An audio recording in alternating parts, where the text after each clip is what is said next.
Hey everyone, welcome to Toast and Topics. Today, we have another fantastic guest on the show, Douglas Irwin, a renowned trade economist and the John French Professor of Economics at Dartmouth. Professor Irwin is the author of numerous classics on trade economics, including Clashing Over Commerce, A History of U.S. Trade Policy, and Against the Tide, An Intellectual History of Free Trade, which was voted as one of the best books of the year by both The Economist and Foreign Affairs. Professor Irwin is a research associate at the National Bureau of Economic Research and is a senior fellow at the Peterson Institute for International Economics. To add on to this already impressive list, in the earlier part of his career, Professor Irwin worked on trade policy issues as part of the staff of President Ronald Reagan's Council of Economic Advisors, and later worked in the International Finance Division at the Board of Governors at the Federal Reserve. And today we have the pleasure of having him on Toast and Topics. Just one more thing to throw on that resume. So, Sachin and I both got to know Professor Irwin through his macroeconomic policy in Argentina and Chile course, Econ 70 for short, which Sachin took in 2019 and I took in 2021. This class was really unlike any other at Dartmouth. It involved spending a semester learning about the economies of Argentina and Chile in the classroom before actually traveling to South America to study them in person over the winter break. And so Professor Irwin has just gotten back from the 2023 iteration of this class, which visited both Argentina and Chile. And Argentina especially has experienced a huge amount of change over the past 3 months. And I think that there are a few people better positioned to talk about that change than Professor Irwin. So without further ado, Professor Irwin, thank you for joining us on the show. It's great to be here. Thanks for having me. Good to see you both. So let's get started by talking more about the course itself. Tell us more about how you structured it this year, the guiding philosophy behind it, and why you think it's so valuable for students. Well, the most important thing to note about the class is that I co-teach it with my wife and fellow economist here at Dartmouth, Marjorie Rose, and I wouldn't have done it and wouldn't be doing it without her. So it really is a team effort, and we try to put together a memorable class for students. And the idea is that, as you know, at Dartmouth, there are many foreign study programs, language abroad programs, and things of that, where you can go abroad for a whole quarter. But economics doesn't really have that. And that one reason is because it's very difficult to get econ faculty to uproot for an entire quarter and go to some other country. And we just don't have really a foreign study program in the economics department. We have exchange programs, of course, but not something that's faculty led. So the compromise is that we could teach a course at Dartmouth and then go for a 2-week excursion, sort of a in-country experience, studying countries that we had studied over the previous quarter. And when Professor Rose and I were thinking about doing this, we thought, well, it's important to be in the Southern Hemisphere in December, because this course can only be taught in the fall quarter when there's that winter period that's available for students. So we want to go someplace warm. So that means south of the equator. And also, going to one country would be useful, but if you could go to two, you could actually see the contrast between them. And there's a huge contrast in terms of economic policies between Chile and Argentina. They're right next door to each other. They have similar endowments and things of that sort, but they've chosen different paths in terms of policy. So getting that contrast, not just with the US, but between two emerging markets, we thought would be a very useful thing to do. Yeah, absolutely. And what were some of the activities that you planned there as a class, and what was your personal favorite experience throughout your 2 weeks in the region? Well, I guess what was special about the class we just taught, and it's different from the ones that you had taken, is our intention from the very start was to visit both countries. And both in 2019 and then 2021, we had problems doing that. So in 2019, there was social unrest in Chile. So we had to just spend 2 weeks in Argentina. And then 2021, the pandemic was easing off, but Chile was open and Argentina was not. So this is the only the second time in the 4 times we've taught this course where we've been able to manage to visit both countries in the same trip. So that was a big highlight, just being able to do the contrast with the students. And I guess the Chile part was very much similar to what had been you've seen. The Argentina part was very much what you saw, Sachin. And the big difference was how we got from one country to the other. So In the first year, we just flew from Santiago to Buenos Aires. This time, we rented a bus and went up over the Andes from Santiago to Mendoza, and saw, the beautiful mountain ranges, a lot of snow, and just some spectacular vistas as we made that trip. Oh, that sounds fantastic. And, one of my favorite components of being down in Chile with you and Professor Rose was that we were able to talk with so many interesting people on the ground. Just as an example, I got to speak with Chilean leaders at the World Labor Organization, and also officials in Chile's labor ministry. And so could you tell us about how this process of engaging with policymakers and thought leaders from these countries affects the course? It's really a key part and a really fun part of the course. So Professor Rose and I, through our contacts, we arrange for meetings with the whole group, and we've repeated some of those this time that you'd seen before. But then the students also have to reach out in terms of their group projects and talk to policymakers, civil society leaders, academics, and others. And that works out a little bit more randomly, but they are also able, remarkably, as in your years, to achieve really high-level access to people in various aspects of government and the private sector in both countries.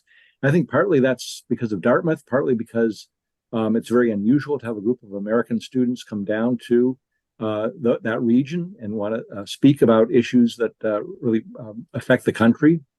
So they tend to be, they tend to get positive responses. I know this year someone met with the Minister of Education, I believe, in Argentina. Wow. And similar level meetings in Chile, also with Startup Chile and some of the private equity groups. So once again, just very impressive what the students were able to do in terms of meeting new and interesting people.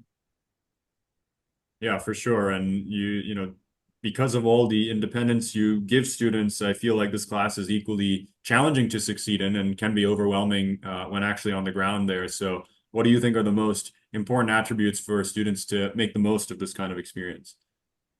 I think what hopefully you learned, and certainly this year's class learned, is that you have to send out 10 emails, maybe you get 2 positive responses, but once you have those meetings, you always ask those people, who else should we speak to? So you may start the trip with not many meetings scheduled, but it sort of cascades once you're down there as connections are made. And so that's sort of a fun part of it. It's something you can't really plan. That's why we try not to pack the schedule too much, because meetings sort of spontaneously come about. I think it's just a great learning experience about how you have to learn to knock on doors and take opportunities when they present themselves. Absolutely. So now let's talk about what's going on in Argentina itself. The economic history of Argentina is fascinating, and the current developments there are equally so. Argentina was once one of the richest countries in the world. In the early 20th century, it had a GDP per capita that even surpassed that of many Western European nations. But things have since taken a turn for the worse in the country. Argentina is now best known for defaulting on its debts and having very high levels of inflation. Often people trace Argentina's fall to the rise of the Peronist movement in the 1950s, and I was wondering if you could tell us about this movement, the kinds of economic policies they promoted, and more generally, where you think Argentina may have taken a wrong turn in its economic policy making. I'll sort of divide that into 2 parts. First of all, what is Peronism? And then second of all, pardon me, where Argentina took the wrong turn. It's Yeah. actually very difficult to define Peronism. When we always ask this, and we try to get speakers in Argentina to help us out. And they say it's not really a left versus political right sort of ideology. It's more sort of pro-labor, pro-industry and cities, anti-agriculture, anti-landowners. So there's sort of this urban-rural divide, if you will. And it tends to be a populist movement, very pro-labor. So they want to pass a lot of legislation that will protect worker rights, ensure that there are going to be high wages and unionization, protect industries from foreign competition. It tends to be nationalist, some would say even fascist in its approach and outlook. So it's sort of this hard to define, but those are some of the elements to it. And the reason why economists are sort of worried about the direction that Argentina has taken under Peronism is that it does tend to promote zero-sum thinking, that the reason why you are poor, Peronists would say, is that other people are rich. And so redistribution has to be undertaken.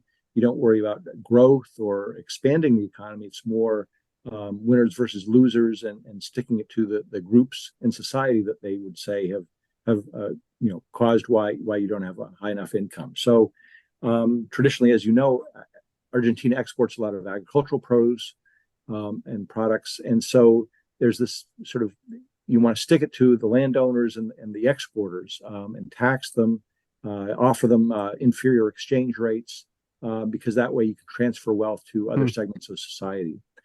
Now, there's a debate, of course, about whether Peronism or other factors are responsible for Argentina's relative decline over the 20th century. And you might recall there's an interesting paper that sort of tries to go through the various tipping points, if you will, when Argentina really began to diverge from other countries. And it's not clear that Peronism in the late 1940s really led to this sharp break in Argentina's growth path. It probably didn't help things, probably slowed things down, but certainly the military dictatorship in the 1970s, there's a sharp break in terms of the pre-trend movement of Argentina's GDP and what happened in the 1970s. So the military dictatorship was disastrous.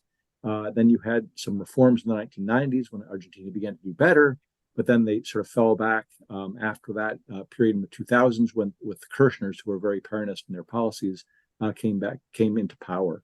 So it's sort of really been quite volatile and sort of different paths to economic policy over the years that just have not done well for the population in terms of sustaining growth and maintaining high levels of standard of living. That makes sense. And how does this compare to other countries in Latin America? Well, a lot of other countries in Latin America, pardon me, have also sort of gone down the path of populism. In fact, there's a paper coming out in the American Economic Review looking at the economic impact of populist governments, and it turns out to be pretty negative across the board on various indicators. And that's once again because there's a lot of inequality. So there's a lot of sense that we need to redistribute away from those who in society are doing very well and redistribute to labor and other groups. And that means, shutting down trade to some extent, enacting very generous welfare benefits. So that requires high tax rates, and then you don't get as much savings and investment. So a lot of Latin American countries have sort of pursued that path to various degrees. But the reason why we, of course, do Chile is Chile diverged from that in the 1970s when there was a military coup in 1973. Augusto Pinochet took over as the military leader in a very brutal dictatorship, but they changed economic policies in a way that was much more pro-market, pro being open and part of the global economy. And through some fits and starts, eventually in the 1990s, these policies really began to pay off. And Chile has just grown very rapidly since then, although it's slowed down over the past decade or so. Yeah, understood. That's a very helpful overview. So one of the things that has certainly contributed to Argentina's longstanding economic problems has been borrowing. And in many cases, Argentina's borrowing is not denominated in its own currency, but is instead denominated in currencies like the dollar. And so just to illustrate this, Argentina owes the IMF around $43 billion currently. My question here is twofold. Number one, why has Argentina had to borrow so much over the years? And number two, how is Argentina able to afford to pay these external creditors back, if at all? Well, that's a great set of questions, and it's a very important element to some of the problems that Argentina's run into over the past few decades, or many decades going back. I saw some amazing statistic about the fact that, and I won't remember this exactly correctly, but something over the past 50 years, almost every year they've had a fiscal deficit, except for 2 of those years. So they've had chronic excessive spending in terms of what they can raise in terms of revenue domestically. And it's partly an overspending issue. It's partly an undertaxation issue or a tax evasion issue.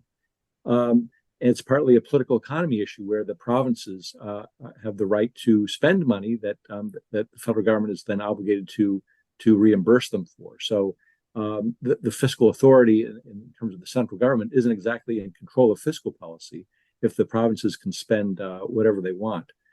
So that result has been is that there's been too much spending, not enough money raised in taxes, chronic fiscal deficits, and if you can't finance those deficits through external borrowing, and you can't finance them through increasing domestic taxes and tax revenue collection, the way you finance it is through money printing. And that's basically what they've done in the past decade or so, is just an increasing rate have to finance their fiscal deficit with printing money, which means higher inflation. And now it's just astounding from the time that you had studied it, inflation has really picked up. It's about 150%. The peso has depreciated, lost something like 90% of its value over the past decade. And so that's really the problem of the moment. Compounding that is that they have borrowed both from private creditors and the IMF in the recent past to sort of make the books balance out, and those debts become due. And they've defaulted a number of times to private creditors. They now have a big issue of a debt overhang that they owe the IMF. And so they've got a huge fiscal problem in terms of now cutting the fiscal deficit to get rid of inflation, but then also having the resources to pay their external creditors. And so they're really in a tough situation. Yeah. So what does this all mean also for Argentina's local population in terms of, affording basic goods and services as well as their living standards? Well, I think, as you might recall from being there, and Ben, from having studied the country, everyone in Argentina is aware of the inflation rate. They're aware that the pesos that they have are depreciating in value very quickly. And so if you get pesos, you want to do one of two things. You either want to spend them immediately, or in buying durable goods or going out to restaurants or something like that. You just don't want to hold them and see them depreciate at 10% a month, or you want to transfer them into dollars immediately. And so everyone, every day checks the exchange rate on their smartphone. And when they get pesos, they immediately try to convert them in one way or the other. So there's something known as the blue market rate, which is the unofficial sort of black market for dollars. It's a very different exchange rate than the official one that the government offers. And there's a lot of spending. So people are out on the streets and going to restaurants and buying durable goods to the best of their ability. So there's chronic complaints that wages are not keeping up with inflation. So people find it hard to make ends meet. There's chronic stress over just what to do with your pesos and how to manage your finances. And of course, the wealthy, they move their pesos into dollars and move them offshore much more easily than the lower classes can. And so the burden of the inflation falls on the poor more than the rich. But no one likes the situation, which is why in the most recent election, they went for an outsider candidate, Javier Milei, who promises to, we can get into this, promised to sort of abolish the central bank and get rid of inflation and get rid of the fiscal deficit. And we'll see whether he's able to do that. Yeah, you've anticipated my next question very well. You were in Argentina during a really important time in the country's history because while you were there, Javier Milei was preparing to take power, and I think may have even assumed the Argentine presidency while you were in the country. And so just to give our listeners some context here, Javier Milei is a man who's known to visit campaign rallies wielding a chainsaw to show his commitment to tearing down Argentina's existing political system. He's quite a character, to say the least. The Economist has described him, for example, as being a, quote, sex guru, cosplayer economist. And, you're an expert in the economic portion of this triad. And so I was wondering if you could comment on what it was like seeing Milei's rise in Argentina up close. Yeah, it was quite fascinating. And you're right. We were in class at Dartmouth when he was elected. I think the election was in November. And then but also seeing his rise over the course of the fall. There's a previous election before that, and then the final runoff. And then the day after we left, he was inaugurated and became president and began announcing policies the Monday after we had left. Wow. So he was very much an outsider. He didn't have a political base in any sense, but he is a very passionate speaker. If you watch him on the old Twitter X or see videos of him. He is an economist, I guess, by training, and he sort of came out of nowhere to oppose the sort of establishment candidate, who is the current finance minister or economy minister. And someone said it was an election between fear and despair. So despair would be if you're voting for the incumbent who's actually responsible for the current problems, and you're basically saying no changes, or at least no major changes were being offered by, I think his name is Sergio Massa. And so that wasn't a very attractive choice for many voters. And then this guy is considered a little bit wild and not really known, a little bit extreme and sort of unpredictable, but he's sort of offering a solution. And so as we saw, the electorate voted for him with the chainsaws. And so there's going to be, and sort of announced this, there's going to be some deregulation, but more importantly, a big fiscal correction. That is a big cut in government spending that's going to be opposed by a lot of people. And so we expect there to be protests on the streets as he cuts back spending at various ministries and lays off government employees and cuts maybe even welfare benefits. But it's sort of one that's necessary when you're running a fiscal deficit that's more than 5% of GDP and you're financing it with 150% inflation. So directionally, he's right. And the question is whether he can succeed in bringing about the changes to bring about a better day for Argentina. Yeah, and let's get into more of Milei's proposals to remake the Argentine economy. So, right after assuming office, he quickly implemented what we refer to as economic shock therapy, and proposed dramatic cuts to fiscal spending, as you had kind of alluded to. This included, devaluing the peso, cutting electric and transport subsidies, and a proposal to halve the number of government ministries. And he's also coupled that with an increase in taxes and tariffs. And so he also has so little faith, I think, in Argentina's central bank that he actually had proposed completely dollarizing the economy, similar to some other countries like Ecuador and El Salvador. So, one thing I was curious about is, what do you think about the viability of this dollarization proposal? How does it even work? And what are some of the, upside and downside risks for the country as they work towards it?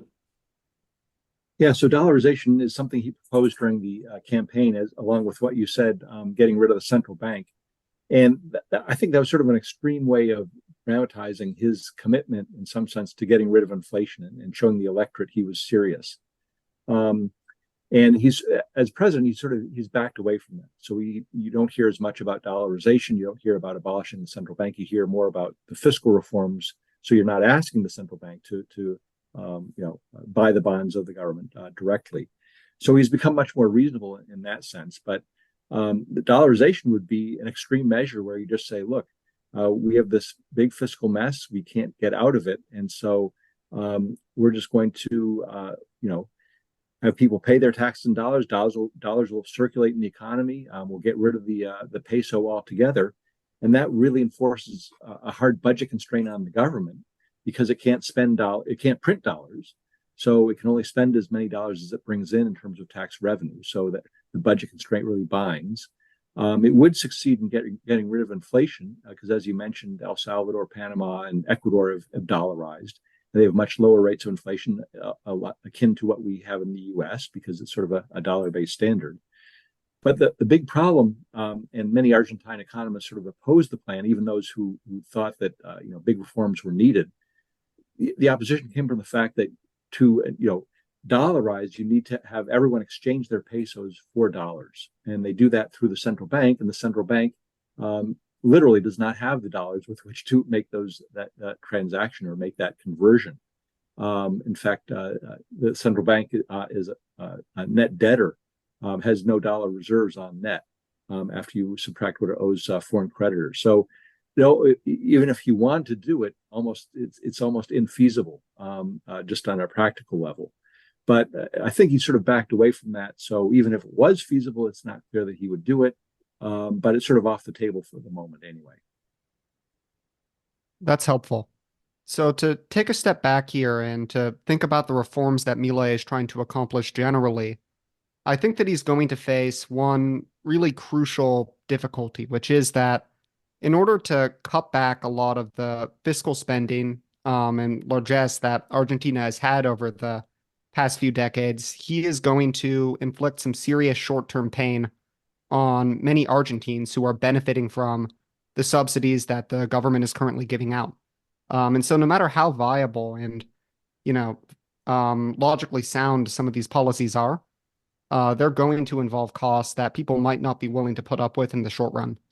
And I'm curious to get your thoughts on how exactly Milei might be able to manage that tension and whether you're optimistic that Argentina is going to be able to see these reforms through.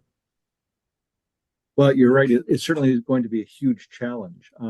The alternative to doing sort of a shock therapy would be to do things sort of gradually reduce government spending, gradually increase taxes over 5 years or so. So there's not this immediate pain. But the problem is that was tried under a previous administration of Mauricio Macri, a non-Peronist who was in power in the late 2010s, and that failed. So the problems are just much more acute now than even under the Macri administration. And so that's why a lot of people think, they really have to do something big and dramatic in terms of scaling back fiscal spending to achieve any progress. So I think that and fortunately, Milei and his advisors have been very honest with the public, saying this is going to hurt. There's going to be pain in the short run, but we need to do this to get onto a better path. So they're not sugarcoating what is going to be happening. But you're absolutely right. There will be short-term pain, possibly a big recession, and a lot of people are going to be hurt, and there are going to be protests on the streets. One of the things we heard about is the concept of gnocchi, meaning the pasta that sometimes we eat, made from potatoes and flour and what have you. The term arises in the Argentine context because when people's budgets get short, towards the end of the month, when they're waiting for the next paycheck, people would often eat gnocchi at the end of the month because it's sort of a very cheap pasta.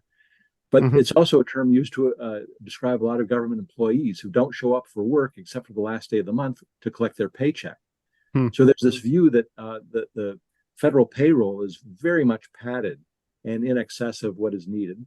And as you mentioned, too, there are a lot of subsidies for fuel, for food, for all sorts of things that aren't targeted, that aren't helping the poor, that are helping the rich as well, such as keeping the price of fuel and electricity very, very low.